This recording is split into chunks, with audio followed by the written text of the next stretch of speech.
Think about the last time someone stayed when they had every reason to walk away. Think about the last time someone looked at you, really looked at you, not at what you could give them, not at what you represented, not at whether you fit neatly into their plans, but just at you. The human being standing right in front of them. Think about how rare that moment was. How it stopped you mid-breath. How it made your chest feel something that words have always struggled to carry properly. Now imagine never having that moment. Not once in years. Imagine that every single person who was supposed to love you without condition quietly attached a string, a thin, invisible string, and, the moment you could not pull the right weight on your end of it, they simply let go. No warning. No conversation. No goodbye that made sense. Just absence where warmth used to be. Just an empty chair where someone once sat. That is where this story begins. Not in a hospital room with dramatic lighting. Not in a courtroom with speeches and justice delivered neatly. Not in some moment you could see building from miles away. It begins in a completely ordinary home, in a completely ordinary town, where an ordinary woman was living a life that had been designed entirely by other people's decisions. And it begins with the sound of a newborn crying, a beautiful, strong, healthy cry, followed by silence from the very people who should have celebrated the loudest in the room. Because the baby was a girl. And, in that silence, in that specific and deliberate silence, everything changed. Her name was Sunita. She was born in a small town in northern India where the streets were narrow enough that neighbors learned your name before your face, where the smell of incense rolled out of doorways and, mixed with the red dust of unpaved roads in the early morning hours, and, where the pace of life was set not by clocks or calendars but by tradition, by what had always been done and what would always be expected. Sunita grew up in a home that was neither wealthy nor poor, balanced carefully on that thin line where dignity required daily maintenance. Her father, Ram Prasad, worked at a textile shop 6 days a week. Her mother stretched every rupee with a skill that deserved recognition it never received. Together, they raised 3 daughters in rooms that were clean and modest, in a house where love existed but was rarely spoken out loud, because in that home, love was expressed through provision and protection and the quiet business of keeping things together. Sunita was the second daughter, which itself carried the weight of quiet disappointment in a household that had hoped, with each pregnancy, for a son. Not because Ram Prasad was a terrible man, he was not. He was a man shaped entirely by the men who had shaped him before him, who had been shaped by the men before them, in an unbroken line of inherited belief. He loved his daughters with a love that was genuine but also tired, the love of a man who understood his daughters as both treasure and burden simultaneously, as people he would care for completely until the day they became someone else's responsibility. Sunita noticed this about her father from a young age. She noticed the way his eyes went somewhere else when his colleagues at the shop talked about their sons. She noticed the way her mother went quiet on the evenings when a neighbor announced a boy had been born somewhere on the street. She filed these things away not with bitterness, she was too young and too curious for bitterness, but with a sharp, observational attention that would define her always. She was bright in a way that classrooms reward visibly. Numbers made sense to her in a way that stories never quite did. She loved mathematics because mathematics was honest. A right answer was right regardless of who you were, regardless of who your family was, regardless of whether you had sons or daughters or anything else that people used to measure worth. The numbers did not care about any of that. She found something close to peace in the work of solving them, in the clean satisfaction of arriving at a truth that held. But, school ended for Sunita at 16. Not because she failed. Not because she wanted it to end. But, because a young man from a neighboring district had seen her briefly at a cousin's wedding. She had been standing near the marigold arrangements, half listening to the music, wearing a blue dupatta that her aunt had pressed that morning, and his family had come calling within a month. The conversation between the two families moved the way such conversations always moved in that town, with speed, with assumption, with the shared understanding that Sunita's own feelings on the matter were a detail that would resolve itself once the larger arrangements were settled. His name was Dinesh. He was 22 years old, the eldest son of a family that ran a modest hardware supply business. He was not cruel in those early meetings. He smiled at her politely. He asked whether she liked sweets. He told her she had a pleasant voice when she spoke. These were small things, objectively very small things, but Sunita, who had been given almost no information about what marriage was supposed to feel like from the inside, held on to them carefully as evidence that something real might be possible here. She was married at 17 in a ceremony that was modest but genuinely festive. Her mother cried at the mandip. Her aunts danced with the particular abandon of women who only truly dance at weddings. Her father sat through it all with the expression of a man fulfilling a responsibility he had prepared himself for across 17 years. There were marigolds and the sharp smell of ghee smoke and the sound of the Chennai drifting out past the tent into the warm night air. And, at the center of all of it was Sunita in a red sari that was slightly too large because it had been borrowed from a cousin with broader shoulders, and no one had found time to have it altered. Sunita did not notice the sari. She was watching the threshold of her new home as the car pulled up to it in the late evening, trying to memorize the exact feeling of that moment, that crossing over, as if some quiet, instinctive part of her already understood that the world behind her would not remain the same once she stepped through.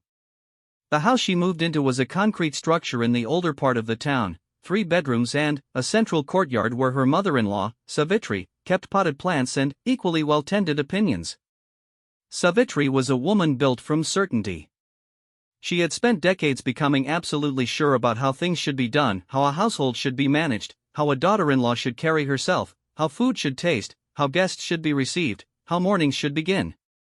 She communicated all of this not through the obvious cruelty that would have been easier to name and resist, but through the specific, quiet kind of correction that leaves no mark and cannot be brought up later without sounding unreasonable. A glance when Sunita added slightly too much salt to the dal. A barely audible sigh when Sunita started sweeping the courtyard from the wrong corner. A pointed silence when Sunita laughed at something on the television that Savitri had decided was not appropriate for the occasion. Dinesh was present in the home the way furniture is present, always there, occasionally noticed, rarely truly engaged. He was not a violent man. He was not even a particularly unkind man. He was simply a man who had been raised to believe that the emotional and domestic architecture of a household was entirely the responsibility of the women living within it, and he had never been given any reason to question this. He went to work each morning. He returned in the evening. He ate. He watched television. He slept. And, somewhere in the middle of all of that, it was expected that Sunita would locate her place and call it contentment. She tried, with real determination, to do exactly that. She learned which sabzi Savitri preferred, on which there is a kind of pain that does not bleed. It does not show up on any scan, it does not register on any machine, and no medicine in any pharmacy can touch it. It is the pain of being left, not by a stranger, not by someone who never promised you anything, but by the very people who stood in front of God and family and said they would stay. It is the pain of watching someone look at your child, the one you carried inside your body through sickness and fear and exhaustion, and feel nothing. Not even the smallest movement of the heart. Because the child was not what they ordered. This kind of pain does not make the news. It does not trend anywhere. It sits quietly in kitchens and bedrooms across the world, in the hearts of women who have learned to fold their grief small enough to fit inside a day that still has to be lived, meals still have to be cooked, children still have to be bathed, life still has to move forward even when the person standing next to you is already, in every way that matters, left the building. But, sometimes, not always, not often enough, but, sometimes, the world sends someone unexpected. Not a hero in the traditional sense. Not someone with a cape or a speech or a dramatic rescue. Just a person. A quietly decent, stubbornly humane person who looks at a woman the world has discarded and says, without fanfare and without condition, I see you. And I am not going anywhere. This is a true story. The names have been changed to protect the dignity of the people in it. But, the events, the loneliness, the abandonment, the small and enormous act of a doctor who chose to be human first, these are real. And they deserve to be told. Her name was Sunita. She grew up in a mid-sized town in northern India, the kind of place where everybody knew which family you belonged to before they knew your name, where the rhythm of daily life was held together by tradition the way old buildings are held together by the same mortar that was mixed 100 years ago, not because it is the best material, but because it has always been there and nobody has thought seriously enough about replacing it. Sunita was the second of 3 daughters born to Ram Prasad and his wife Kamla. Ram Prasad was not a bad man. He worked 6 days a week at a textile shop, came home tired, ate his dinner, and loved his family in the quiet, provisioning way that many men of his generation understood love as a transaction of effort, not emotion. He kept the roof over their heads. He kept food on the table. He was faithful to his wife. By the standards of his world, he was a good man. But every time a daughter was born in that house instead of a son, something invisible shifted. It was never spoken aloud. Ram Prasad was too careful for that, too aware of how it would sound. But it lived in the pauses, in the way the celebrations at each birth were slightly smaller than they might have been, in the way his colleagues at the shop would clap him on the shoulder with a particular kind of sympathy that was almost worse than nothing. Sunita noticed all of it from the time she was very small. She noticed the way the air in the house changed at certain conversations. She noticed which questions her father deflected and which ones he answered with pride. She noticed the way her mother moved through the house with the specific efficiency of a woman who has long since stopped expecting to be asked how she is doing. She filed all of it away.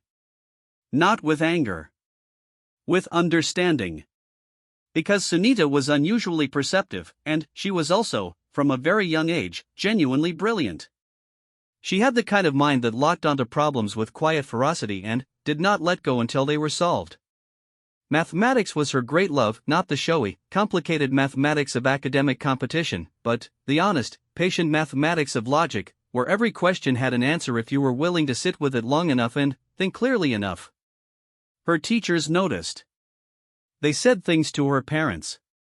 Her parents nodded and smiled and did not significantly alter their plans. Because the plan, in that household and in that time and in that town, was the same for all 3 daughters: school until a suitable match was found, then marriage, then the rest of life in someone else's house. Sunita's match arrived when she was 16. She had been at a cousin's wedding, standing near the entrance where someone had arranged a cascade of marigolds that she had been admiring with genuine pleasure, when a young man named Dinesh saw her from across the courtyard. He was 22, the eldest son of a hardware supply family from a neighboring district. His mother had been looking for a daughter-in-law for 2 years. His family's position was considered respectable. His prospects were considered stable. The families met. Conversations were had.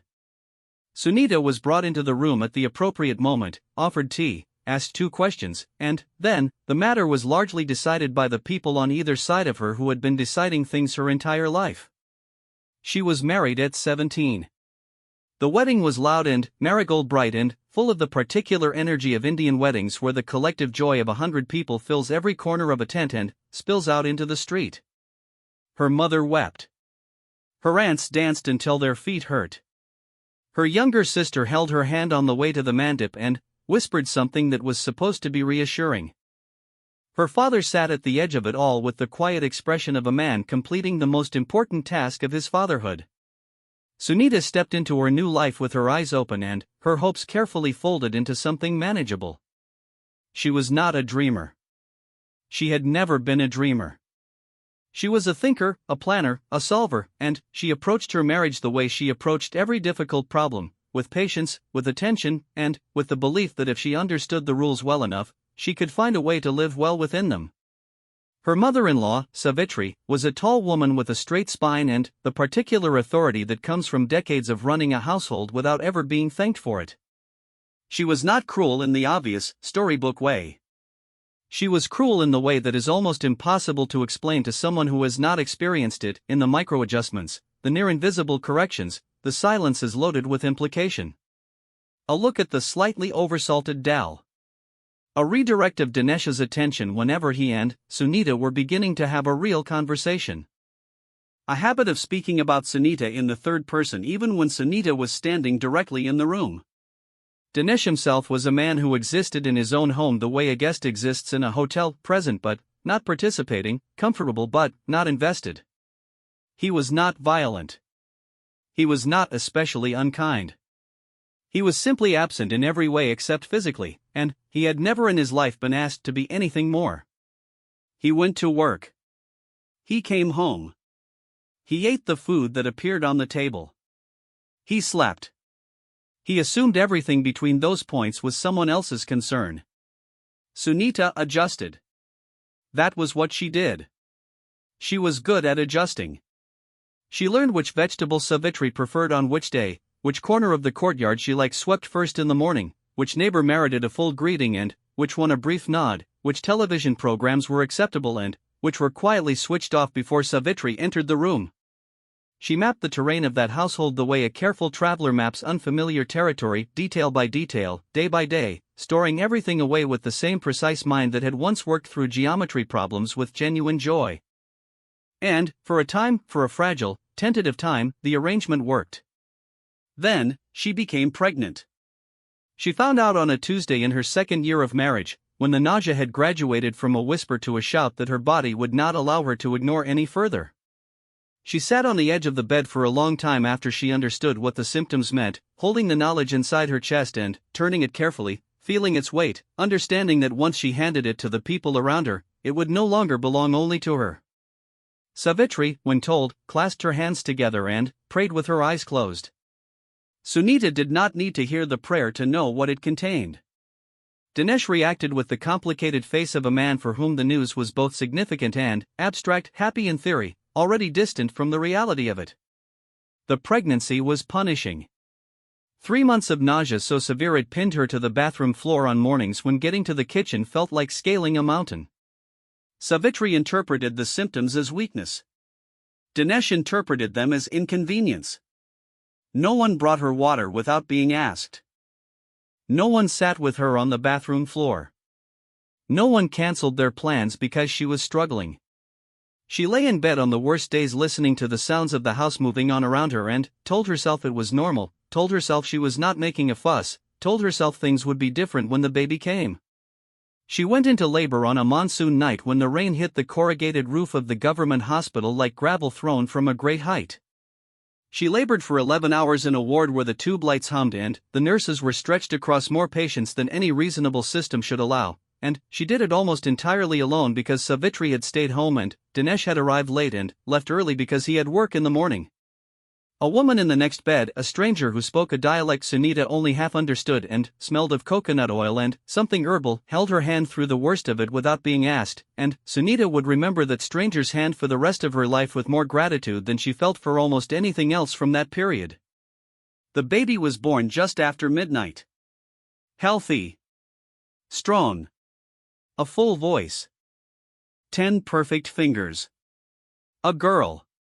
The nurse placed the baby in Sunita's arms and Sunita looked down at the small, furious, extraordinary face and felt something split open inside her chest, not painfully, but completely, the way a seed splits when it finally meets the right conditions for growing. She pressed her mouth against the baby's forehead and breathed her in and thought, with a clarity that exhaustion sometimes produces, everything I am is yours. Everything I have ever been good at, every quiet determination I have ever stored away, all of it is yours now. She named her Kavya. When Dinesh arrived at the hospital and stood at the foot of the bed and looked at the baby for a long moment without speaking, Sunita watched his face. She was looking for the thing she had felt, or even a small echo of it. She did not find it. What she found was the calculation, the thing moving behind his eyes that was not joy but assessment. Savitri, who had come with him, turned away from the bed and walked to the corridor window and stood with her back to the room, looking out at the rain. They stayed for less than half an hour. They did not hold Kavya. Sunita spent that first night with her daughter sleeping on her chest and the monsoon still going outside the window, and she spoke to Kavya in the dark in a voice too low to disturb anyone, told her she was wanted, told her she was perfect, told her she was not a disappointment to a single person in the world who mattered. She meant every word. But she was also beginning to understand, with the particular clarity that impossible situations eventually force upon you, that the road ahead was going to require more strength than she had yet been asked for. She was right. The months after Kavya's birth rearranged the household in ways that were never directly acknowledged but were impossible to miss. The coldness was structural now. It was built into the architecture of daily life, invisible to anyone looking from the outside, completely suffocating to anyone living on the inside. Meals were prepared without accounting for a breastfeeding woman's appetite. Kavya's nighttime crying was met with pointed sighs from the other rooms, with the occasional comment the next morning about poor sleep, as if the baby were something Sunita had introduced into the household against everyone's wishes. Savitri began redirecting Dinesh's attention away from Sunita with a consistency that couldn't be coincidental. New tasks appeared whenever the two of them were in the same room, phone calls needed making, relatives needed visiting, errands materialized from nowhere at strategic moments. Dinesh began coming home later. At first by 30 minutes. Then, by an hour. Then, there were evenings he did not come home at all, and the explanation offered the next day was always just thin enough to be technically possible and, obviously, untrue. Sunita did not make a scene. She had never been a woman who made scenes. She sat with what was happening the way she sat with a difficult problem, steadily, without panicking, trying to understand all of its parts before she decided how to respond. She told Kavya stories at bedtime about strong women and long journeys and rivers that kept moving even when the land around them was dry. She was not telling these stories only for Kavya. She was telling them for herself. And then, 14 months after Kavya was born, Sunita discovered she was pregnant again. The house went quiet in a way that had texture. Not the quiet of peace, but the quiet of held breath, of a decision being made in rooms she was not invited into. Savitri prayed with greater intensity. Dinesh became present again, suddenly, attentively, but it was the presence of a man with something riding on an outcome, not the presence of a husband who had rediscovered his wife. She went through the second pregnancy with the first one still strapped to her hip. She nursed Kavya while her second child grew. She cooked and cleaned and managed and hoped, with a specific, diminishing hope, that this time the result would change the temperature of the house. The second baby was born on a cold December morning, arriving faster than Kavya had, as if she had somewhere to be. She was small and loud and had a full head of dark hair, and she curled her fist around Sunita's finger with a grip that made Sunita's whole chest ache. She was a girl. Sunita named her Riya. She was holding both daughters, Kavya on one side, Riya in her arms, when Dinesh arrived at the hospital. He stood in the doorway. He looked at the baby. He looked at Sunita. And then, he said something that Sunita would carry in her body for years, that would sit in her sternum like a stone she could not remove. He said that his family had been patient, that they had hoped, that this was not something they could continue with. He said it quietly. Almost gently. The way people say things they have rehearsed. Then, he left. He did not come back to the hospital. He did not come back to the house. Within 3 weeks of Riya's birth, Sunita found herself in her mother-in-law's house with 2 daughters under 2 years old, a husband who had effectively disappeared into a second life that had been prepared for his arrival, and a mother-in-law who made it clear, with the efficiency of a woman finalizing an arrangement, that the house Sunita was living in was not and had never been her house, and that arrangements would need to be made. Sunita went home to her parents. She arrived on a Wednesday evening with Kavya on her back and Riya against her chest and a bag that contained the most essential things she owned, and she stood at her father's door in the dark and knocked. Her father opened the door and looked at her for a long moment, at the 2 babies, at her face, at the bag, and then he stepped aside to let her in. He did not ask questions that night. He heated milk. He found blankets. He sat at the kitchen table while she settled the babies and did not speak, but his presence was solid in a way she had not expected and was grateful for beyond her ability to say. The next morning, the questions came. And, with them, the slow, grinding reality of what returning home actually meant, not just for Sunita, but for her parents, for her younger sister who was not yet married, for the family's position in a town where a daughter's return from her husband's house was not news that traveled quietly. The road ahead was longer than Sunita had imagined it would be when she was 17 and standing at a threshold in a borrowed red sari. But she had her daughters. She had her mind. And, somewhere in the city, in a hospital that she would not reach for another 8 difficult months, there was a doctor who had not yet met her, a man who had spent 20 years watching the medical system fail the people it was supposed to serve, who had built something different, something that ran on a different set of values entirely. Their paths had not yet crossed. But they were already moving toward each other. There is a particular kind of exhaustion that does not come from doing too much. It comes from carrying things alone for too long, from lifting weight that was always meant to be shared and finding, day after day, that no one is coming to take the other handle. It settles into the body not as tiredness but as a permanent heaviness, a density in the chest, a slowness in the legs, a quality of silence in the mind where hope used to make noise. It is the exhaustion of a woman who has stopped waiting to be rescued and has started, quietly and without ceremony, to rescue herself. That was Sunita now. She had been back in her parents' home for 4 months when Ria, her younger daughter, developed the fever. It started on a Sunday evening, a low flame at first, the kind mother's touch with the back of a hand and note and watch. Sunita watched. She watched through the night, lying on the narrow cot in the room she now shared with both daughters, one hand on Ria's forehead in the dark, tracking the heat the way you track a tide, feeling for whether it was rising or falling, whether it was the harmless kind that burns itself out by morning or the kind that demands action. By Tuesday it demanded action. Ria was 9 months old and the fever had climbed above 103 degrees and was not responding to the basic paracetamol drops that the pharmacist at the corner shop had advised when Sunita went in with Kavya balanced on her hip and described the symptoms.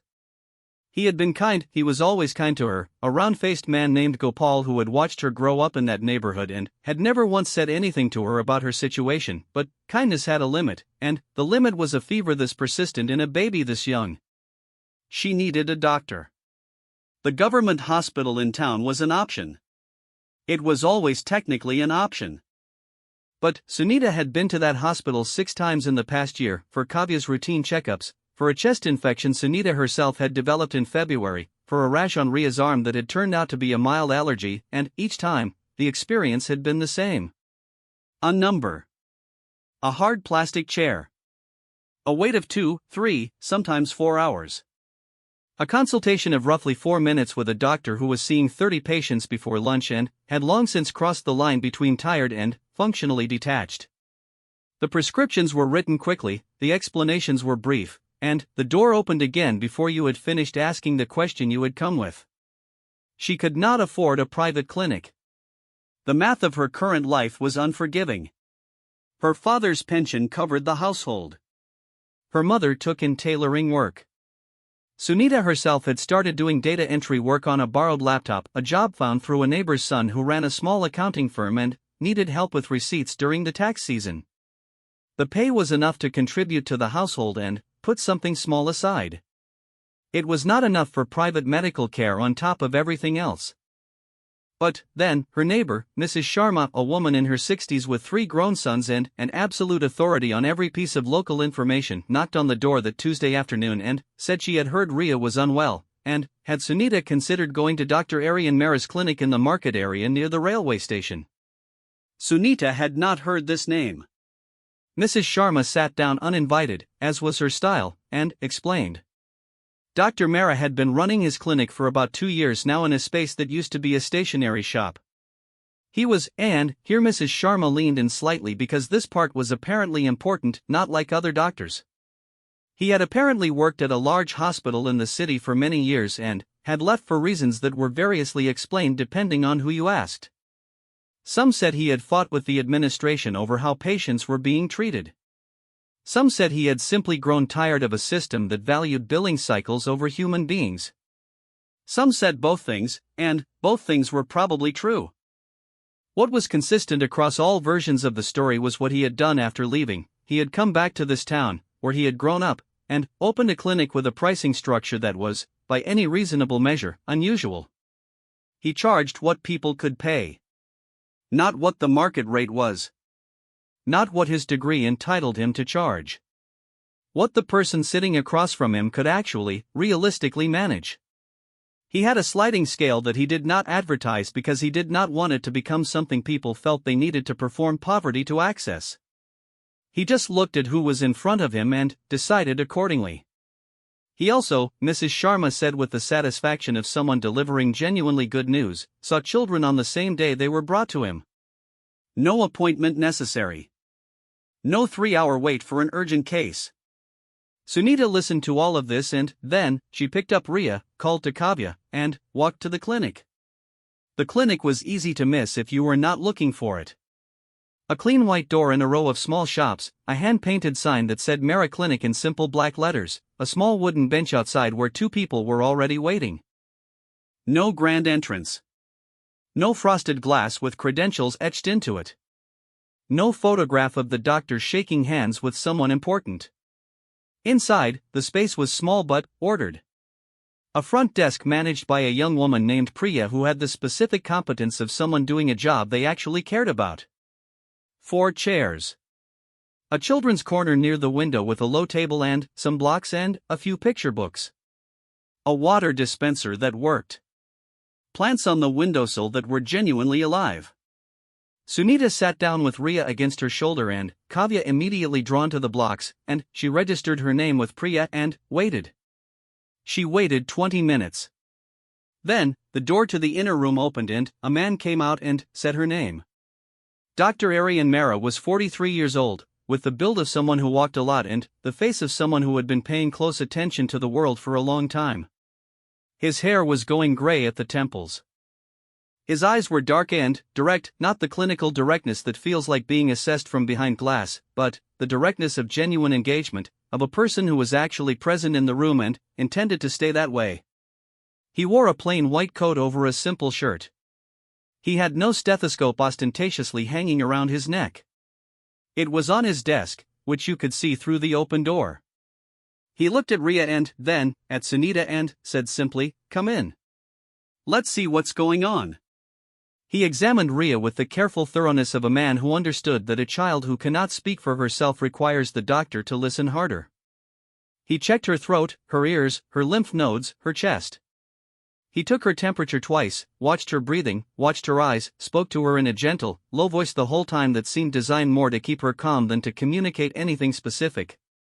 Riya, who had been fussy and miserable for 2 days, went still under his hands with the particular stillness of a creature that has recognized it is safe.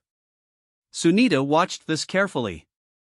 Then, he turned to Sunita and he did something that should not have been remarkable but felt, in that moment, extraordinary. He asked her questions and then he waited for her answers. Full answers. He did not interrupt. He did not glance at the door. He did not begin writing before she had finished speaking. He asked when the fever started, how high it had gone, what she had tried, whether Riya had been eating, whether her diapers were normal, whether there was anyone else in the house who had been unwell. He asked about Riya's birth history, her vaccine record, whether she had had anything like this before. Sunita answered everything. And, as she was answering, she realized with a small, disorienting jolt that she could not remember the last time a professional, the doctor, a teacher, anyone in an official capacity had listened to her with this kind of patient, full attention.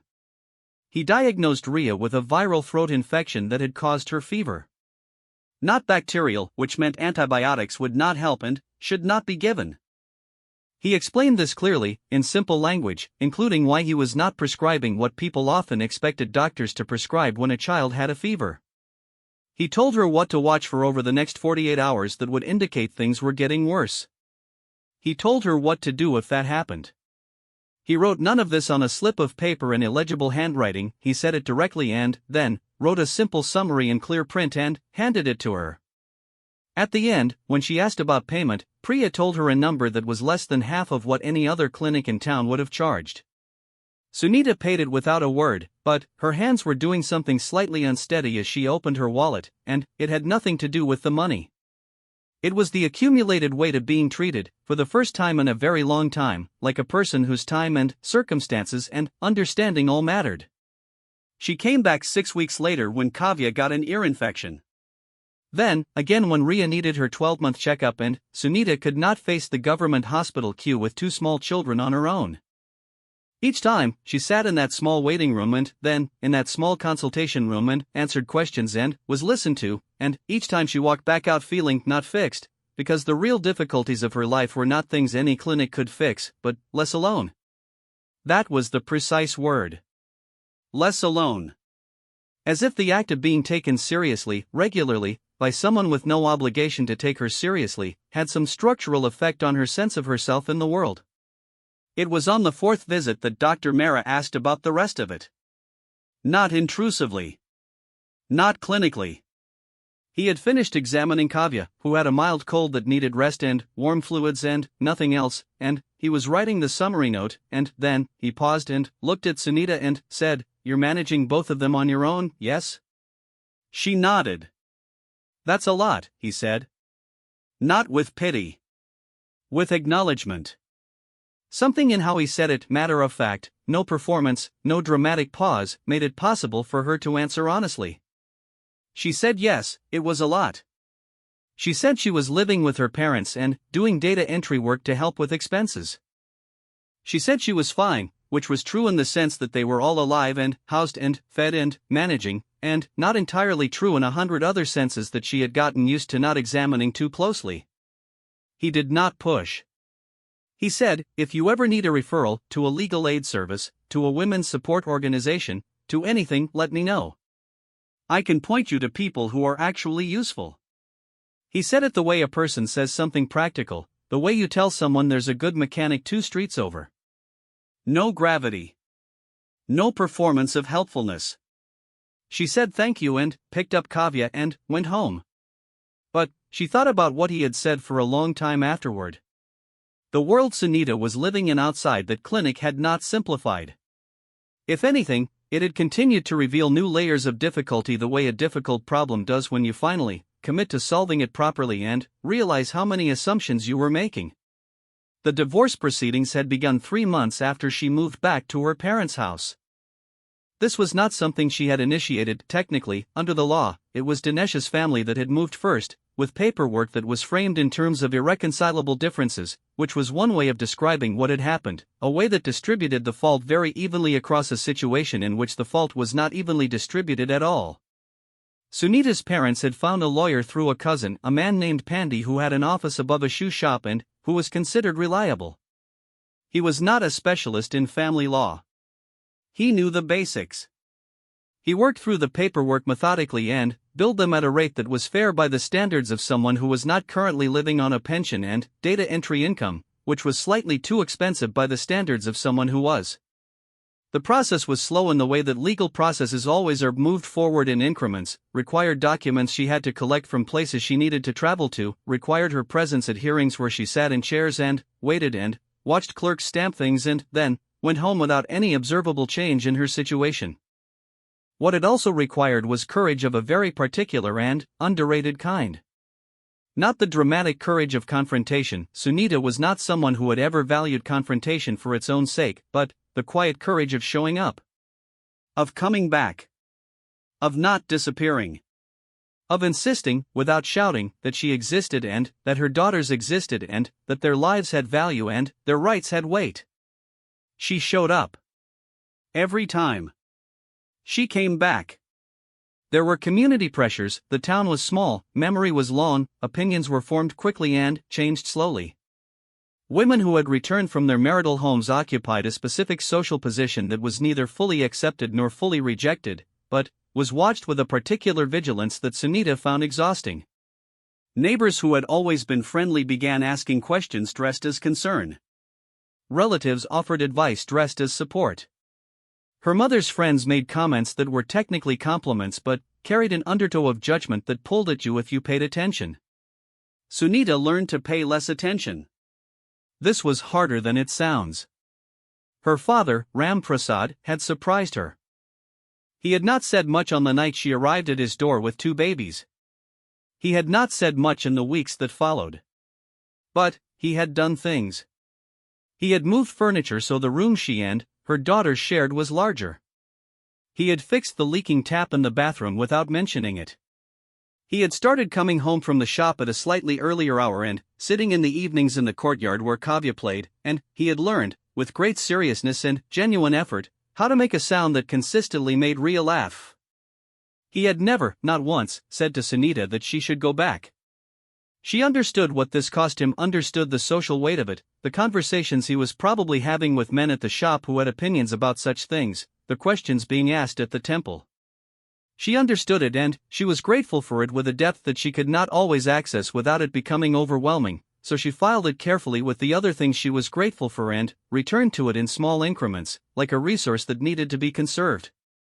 Her younger sister, Priya, a different Priya from the one at Dr.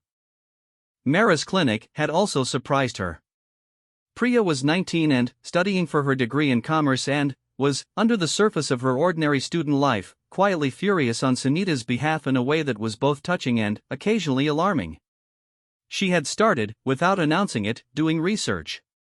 She had found organizations that provided legal aid to women in Sunita's situation. She had found a scheme through the state government that offered skill development stipends to separated women with children. She had written down phone numbers and addresses on a folded piece of paper and given it to Sunita one evening with the straightforward energy of someone handing over a weapon they have sharpened carefully. Sunita had taken the paper. She had put it in the small box under her cot where she kept documents that mattered. She had not yet called any of the numbers. Not because she was afraid. Not because she did not believe in the resources. But because she was managing, barely, expensively, with great effort, but managing, and the thought of adding something new to the already full structure of her days felt like being asked to carry one more thing with hands that were already full. Then, Kavya got sick.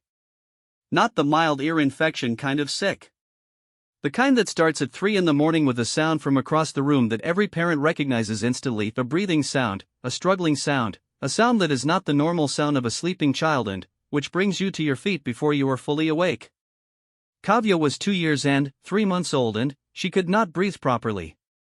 Sunita picked her up and felt the rise and fall of her chest, too fast, too shallow, working too hard, and she felt Kavya's skin, which was hot in a way that was different from the ordinary fever hot, a heat that had a texture to it, almost a vibration, and she made a decision in the span of about 3 seconds. She put Riya, still asleep, on the cot beside her mother, who woke the moment Sunita shook her shoulder and who took Riya without a word, reading the situation in Sunita's face before Sunita said anything. Sunita carried Kavya to Dr. Mara's clinic at 3:45 in the morning. She knew it was closed. She went anyway. She went because she had been there 4 times and she knew the address and she knew the door and she knew the name on the sign, and, in a moment of fear, you go to where you have been treated well. That is what the mind does. It goes back to safety. She stood outside the white door in the dark and knocked. Nothing. Knocked again, harder. Nothing. She looked at the building. There were stairs at the side of the shop row that led to what appeared to be a residential floor above the commercial level, and there was a light on up there. She knocked on the main door one more time and then she called out his name. Just his name. Dr. Mara. A window opened upstairs. A head appeared, then disappeared. 30 seconds later the main door opened and Dr. Aryan Mara was standing there in a plain kurta and plain trousers, not fully awake but entirely present, and he looked at Kavya's face and her chest and said, "Come in." He took 15 minutes to assess her carefully, methodically, without rushing. Viral croup, a swelling of the airway that sounded catastrophic and frightening and was, in the hands of someone who knew what they were looking at, manageable. He had what he needed in the clinic. He gave Kavya medication to reduce the airway swelling and sat with them for 40 minutes while it took effect and Kavya's breathing gradually slowed and steadied and she fell back to sleep against Sunita's shoulder. He made tea during the wait. He gave Sunita a cup without asking whether she wanted one.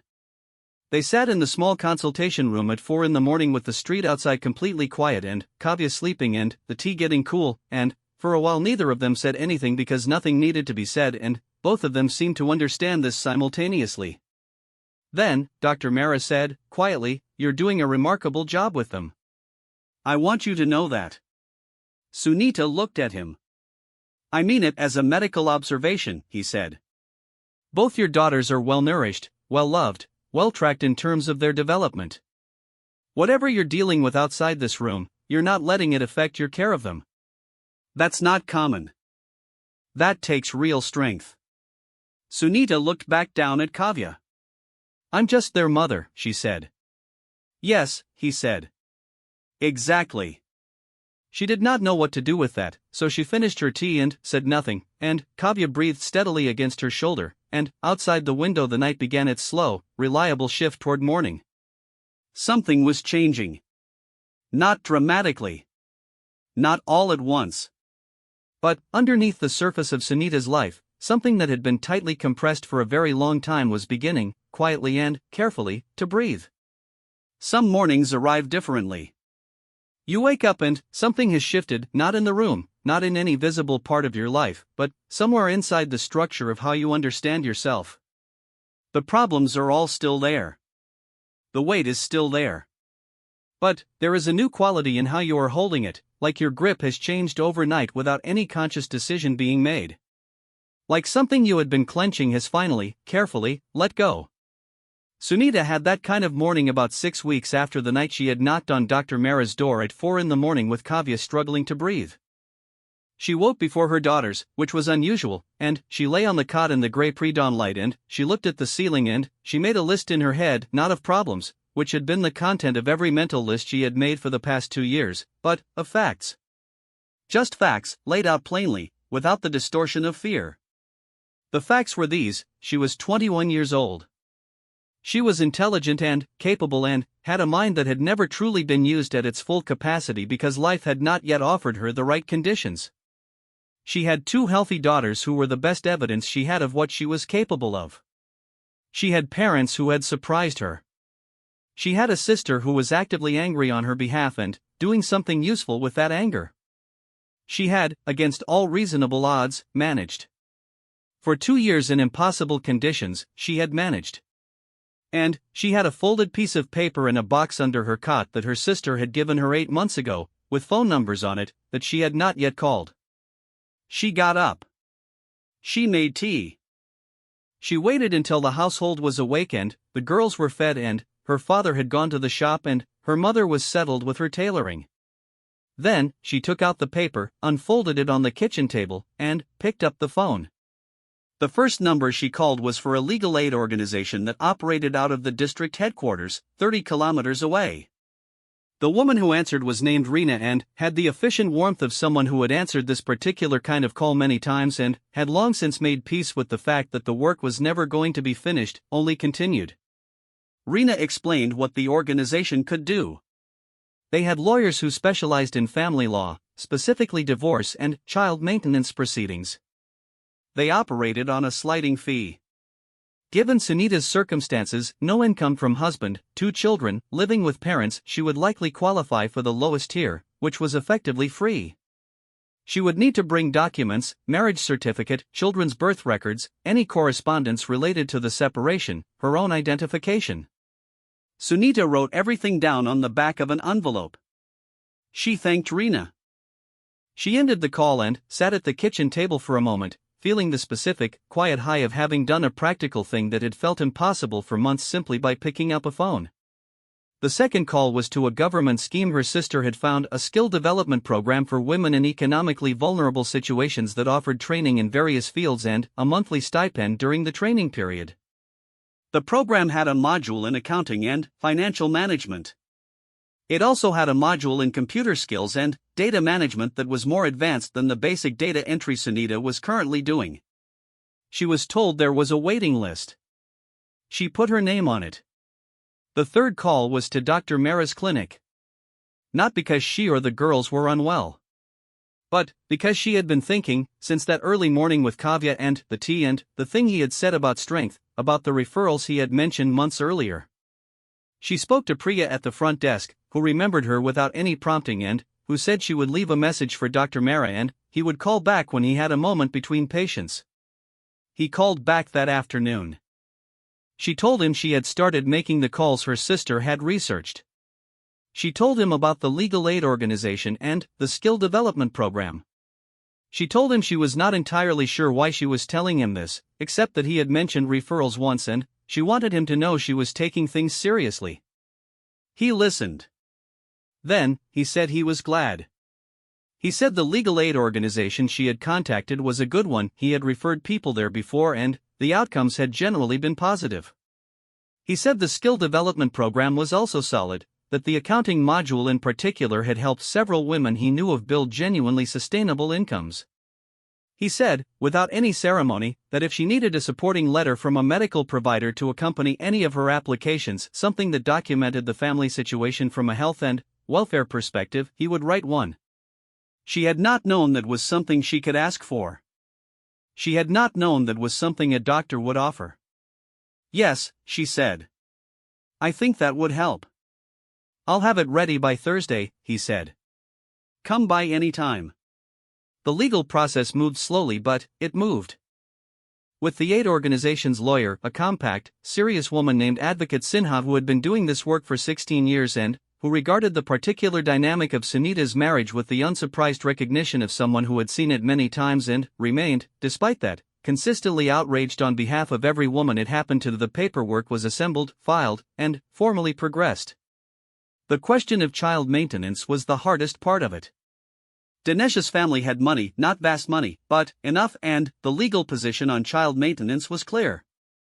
But legal clarity and practical outcome were two different things, and Dinesh's family had their own lawyer who was skilled at the specific art of making proceedings take longer than they should, of requiring documents that required other documents, of scheduling hearings that were then adjourned and rescheduled and adjourned again. Advocate Sinha had seen this tactic many times. She was not deterred by it. She was, if anything, made more methodical by it, in the way that competent people respond to obstruction, not with emotion but with greater precision. She kept filing. She kept documenting. She kept appearing. Sunita kept appearing beside her. Every hearing required travel to the district headquarters, which required arrangement, someone to watch the girls, a bus fare, time away from the data entry work, which meant income not earned that day. Her mother managed the girls on hearing days, which her mother did with the specific full deployment energy of a woman who had been waiting for a useful role in this situation and had finally found one. Her father quietly added small amounts to the household fund on the days he knew Sunita had hearings, folded into envelopes and left on the kitchen table with no note, because he had never been a man of notes. She appeared at every hearing. She sat in the wooden chairs and waited for her case to be called and answered questions when she was asked and remained composed under the gaze of Dinesh's lawyer, who was skilled at the kind of questioning designed to make a woman feel that leaving her marriage had been a character failure rather than a rational response to being abandoned. She remained composed because she had been preparing for this her whole life without knowing it, all those years of observing, of understanding a room, of noting what was said and what was meant, of filing things away carefully. She was not rattled by men who tried to use implication as a weapon. She had lived inside implication for years. She knew its shape. 8 months after Advocate Sinha filed the initial maintenance application, the court ordered Dinesh to pay child maintenance for both daughters. The amount was not large, it was the realistic figure for a man of his income and assets, and it was not going to transform her financial life, but it was real. It was formal. It was written in a document that said, in the unambiguous language of a court order, that these two daughters existed, that they had rights, and that those rights had weight. Sunita read the document 3 times in the car on the way back from the district headquarters.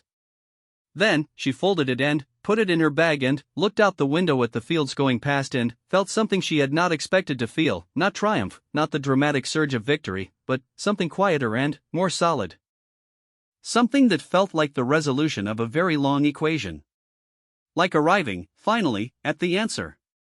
The skill development program called her name off the waiting list in the spring. The training was 4 days a week, 3 hours a day, held in a community center in the center of town. Sunita's mother managed the girls on training days. Kavya, now 3, had started at the Anganwadi center down the road, which helped. The accounting module was taught by a man named Mr. Suresh who had the enthusiastic teaching style of someone who genuinely believed that financial literacy was among the most important things a person could possess. Sunita found that she agreed with him entirely. The work was not unlike mathematics, it was about systems, about logic, about understanding where things came from and where they went and how to track the movement with enough accuracy that nothing could be hidden or lost. She absorbed it quickly. She completed the assignments before they were due. She asked questions that Mr. Suresh began to look forward to because they consistently identified complications that the standard curriculum had not accounted for. At the end of the module, he asked her if she had considered further education. He said it in the careful, particular way that teachers ask this question of students they believe could handle the honest answer. She said she had 2 young daughters and no financial buffer, and the question felt very far away. He said, in that case, had she considered the certificate program in accounting offered by the correspondence institution, which could be completed while working, which cost a specific amount that was within reach if the maintenance payments were regular, and, which, upon completion, would make her qualified for bookkeeping positions that paid significantly more than data entry. She had not known about the correspondence program. She went home and she looked it up. She read everything on the website twice. She did the math, the cost of the program against the maintenance payments and the data entry income, and what the household expenditure actually was, not approximately but precisely, because she knew how to do this now. It was tight, but it was not impossible. It was the kind of mathematical problem that had a right answer if you sat with it long enough. She enrolled. Dr. Mara had become something that she did not have an exact word for. He was not a friend, not in the conventional sense. She had not seen him outside his clinic, had not had a conversation with him that was purely social. He was not a mentor, not formally. He was not a counselor. He was a doctor who had treated her daughters reliably and, well, and who had, across many appointments over many months, been consistently, simply, fully present. Who had asked questions and waited for answers. Who had said practical things at practical moments and had not said unnecessary things when unnecessary things would have been easier. On her last appointment of the year, Ria's 18-month checkup, which both girls attended because Kavya refused to be left out of anything involving Dr. Mara's Block's Corner, she brought him something. It was not a grand gesture. It was a small tin of the sesame sweets that her mother made and that she had been bringing to neighbors and the pharmacist and the auto driver who had reliably taken her to hearings at a fair price, a small acknowledgement, distributed carefully, to the people who had held the structure of her year together without being asked. She handed him the tin. She said her mother made them. She said she wanted him to know that the things he had said and done had mattered more than she would have been able to explain at the time when they were happening. He accepted the tin with the same directness with which he received everything else. He said he appreciated it very much. He said, looking at the two girls, Kavya building something ambitious with the blocks, Ria working very seriously to undo Kavya's work, that the evidence that she was doing well was right there in the room. Sunita looked at her daughters. Kavya had her nose and her stubbornness and her way of approaching a problem from 3 different angles before deciding on an approach. Ria had her capacity for focus and her seriousness and a laugh that had the effect of making everyone in its vicinity laugh as well. They were not Sunita's consolation prize. They were not the lesser outcome of an equation that should have produced sons. They were 2 complete, irreplaceable, extraordinary human beings who existed because Sunita had brought them into the world and had fought, every single day since, to give them something worth existing in. She thought about what it had cost, the years, the loneliness, the hearings, the nights of impossible arithmetic, the mornings she had woken up afraid and gotten up anyway. She thought about the people who had stayed, her father with his quiet envelopes, her mother with her tailoring hands and her full deployment grandmother energy, her sister with her folded piece of paper and her righteous fury, and this doctor who had opened his door at 4 a.m. and made tea and said the right things without ever reaching for the wrong ones. She thought about the people who had left. She did not spend long on this. They were not worth the time. The correspondence accounting certificate took her 14 months to complete. She studied after the girls were asleep, at the kitchen table under the one good light in the house, with a cup of tea going cold beside her and the sound of her parents' television murmuring from the other room. She submitted assignments by post and waited for their return. She sat the final examinations at the district center on 2 consecutive Saturdays, leaving Ria and Kavya with her mother, taking the bus, sitting in a room full of people ranging in age from 18 to 55, all of them there for their own reasons, all of them doing the same thing she was doing, trying to build something solid out of whatever materials the world had left them. She passed with distinction. Mr. Suresh, when she told him, sent her a brief congratulatory message through the program's communication channel that said only, "Knew you would. Now go be useful." She laughed at that for a full minute, which woke Ria, who then thought the laughing was for her and laughed as well, and Kavya came running from the other room to investigate the laughing, and suddenly, the kitchen was full of noise and warmth and Sunita's mother appeared at the doorway to see what was happening and ended up laughing herself, and the tea was cold and the hour was late and the kitchen light was still on, and it was the best evening Sunita had had in years. Within 3 months of completing the certificate, she had a job.